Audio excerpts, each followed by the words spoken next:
fachada do santuário nos conduz às consequências do pecado, quando a harmonia da criação é vida ferida e a vida passa a ser marcada pelo sofrimento, pelo trabalho árduo e pela morte.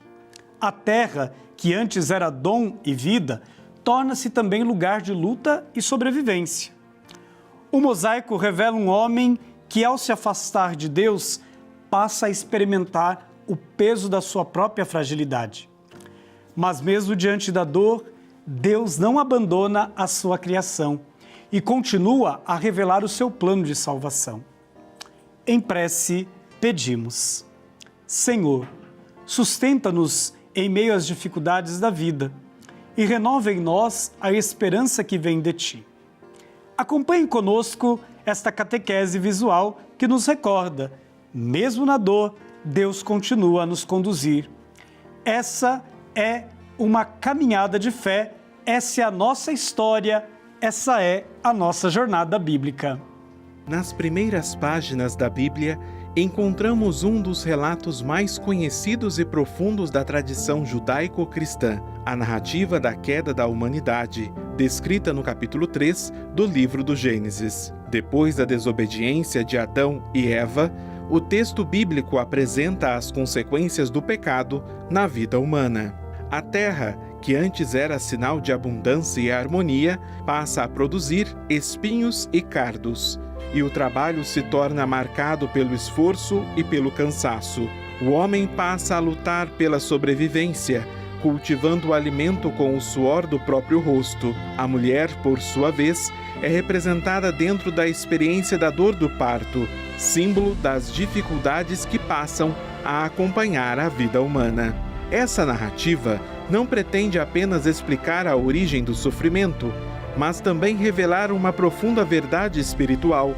Quando o ser humano se afasta de Deus, fonte da vida, experimenta as limitações de sua própria condição. O relato também traz imagens fortes, como a presença do querubim com a espada, guardando a entrada do paraíso, sinalizando que a humanidade não pode mais retornar sozinha à comunhão perfeita com Deus. Mas, para a tradição cristã, essa história não termina na perda do paraíso. Ela aponta para um caminho de esperança, a promessa de que Deus não abandonaria a humanidade e que, no tempo certo, abriria novamente as portas da vida por meio da redenção. É sobre o significado dessas imagens e sobre o que esse texto bíblico nos ensina ainda hoje que nós vamos conversar agora.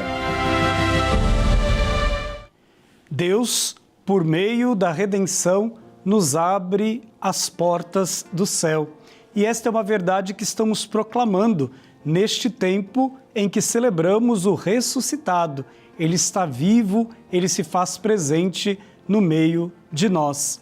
E nós continuamos a nossa jornada bíblica, conhecendo as cenas que revestem as fachadas do Santuário Nacional, desta grande Bíblia, aliás, a maior Bíblia a céu aberto do mundo.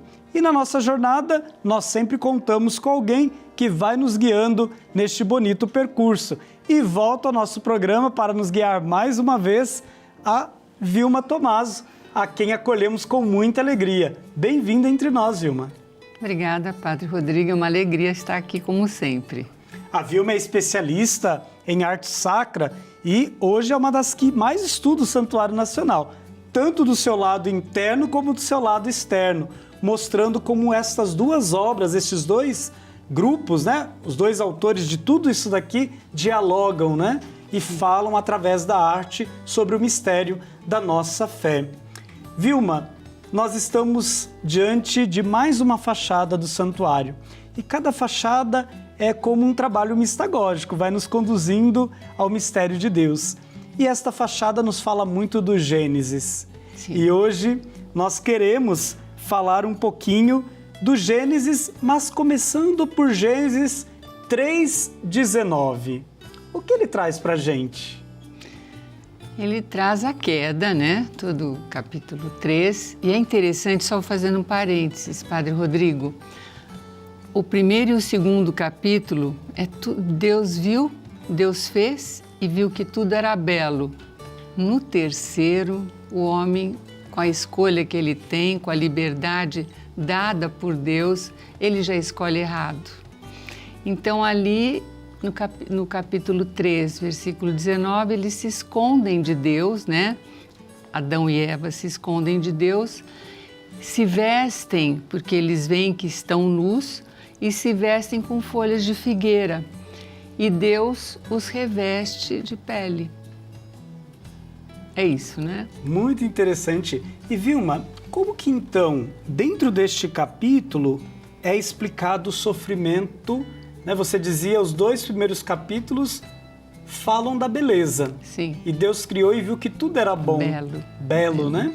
E depois ele já começa a perceber um desvio na criatura, né? Que faz as suas escolhas a partir da sua liberdade. Então, como se explica a dimensão do sofrimento humano logo após do pecado original, que agora passa a fazer parte da existência? Nós vamos entender uma coisa bem importante, eu acho, que Deus é poderoso, é onipotente, é onisciente, né? Nós aprendemos isso. Tem uma vulnerabilidade de Deus, é quando Ele nos dá a liberdade. E o homem, infelizmente, tentado pela serpente, ele, ao invés de escolher a fonte da vida, a vida vem de Deus, né? Ele escolhe as coisas. Então, é por isso que ele cortou essa relação. Cortando a relação, é como se nós estivéssemos escolhendo o sofrimento. Aí veio a morte, porque Deus fez um interdito, né? Não comerás desta árvore, do fruto desta árvore. O homem é tentado, o homem e a mulher são tentados e vão comer justamente aquilo, porque são enganados. Engraçado que ali aparece então o homem, né, que perde esse acesso direto a Deus. Exato. E como se dá esta perda deste acesso direto? Por que Deus tem essa atitude para com o homem? Olha, a gente acabou de dizer uma coisa, foi uma escolha. Porque a gente tem que amar em liberdade, não é mesmo? Deus nos quis fazer não como robôs, Ele quis que nós escolhêssemos o amor. Deus é amor, nós somos criados pelo amor, que é Deus, e nós caminhamos para o amor, que é Deus. Mas nós escolhemos as coisas. É daí que eu acho, Padre Rodrigo, que o homem se tornou um grande consumidor. O senhor já viu que as pessoas não param de consumir? Querem mais, querem mais, querem mais. E sabe uma coisa bonita nas fachadas? Fica fácil da gente entender. A mão de Deus é sempre estendida. Se a gente reparar na mão que fala no mosaico do pecado, né, do pecado original, a mão é assim, é aquele que quer, vorazmente quer tudo para si, né? Então mostra que essa voracidade do homem de querer tudo para si não traz felicidade para o homem. É ele mesmo que se condena.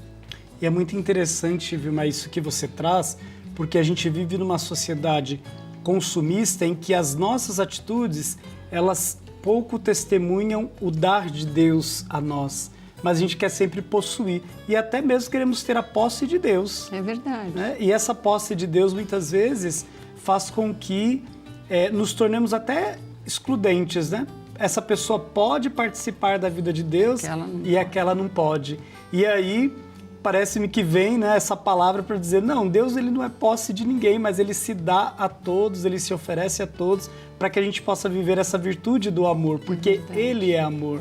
Então é muito interessante quando você traz isso, né, para quem está nos acompanhando, para a gente perceber que a experiência que nós fazemos de Deus, ela nos ensina também a ser doação, assim como Deus é, né, doação para todos nós.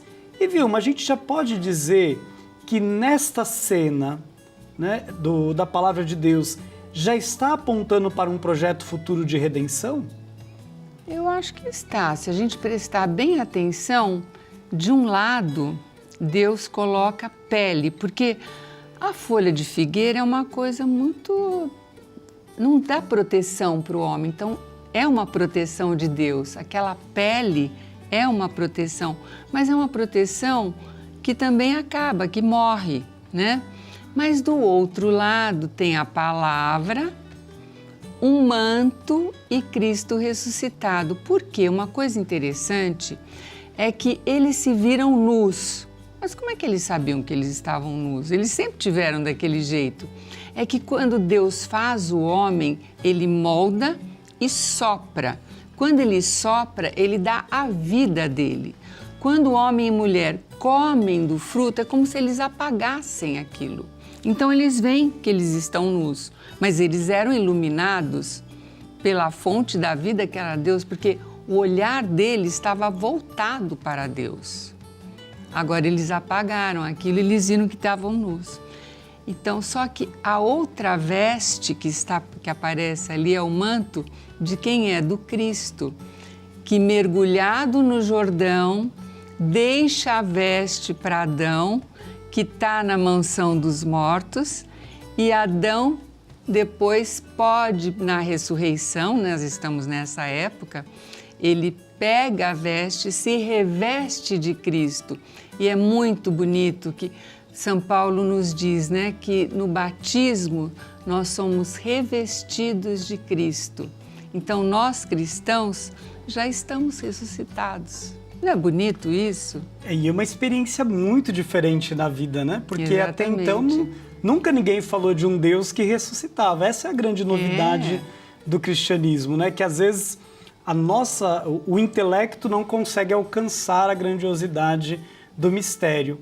Então, a partir desta sua fala, Vilma, da presença, né, de Adão que pode se revestir de Cristo para sair do Sheol, né, do Hades, essa experiência, nós podemos dizer que em Cristo nós temos recuperado esta relação entre a humanidade e Deus, que foi rompida lá no Antigo Testamento. Todo o Antigo Testamento nos mostra que Deus vai mandar o Filho, né, para nos redimir, porque, como o senhor falou, Ele nunca nos esqueceu. E Ele, como o pai que vê o filho ir embora, como a história do filho pródigo, né, Ele sofre o afastamento do filho. Então essa é a palavra, nós nos afastamos dele, né? E só no amor a ele e ao próximo a gente se aproxima. Que bom. Vilma, o nosso tempo passou tão rápido porque a conversa é boa, mas nós vamos continuar nossa jornada aqui nesse mês e mais uma vez gratidão pela sua presença aqui no nosso programa.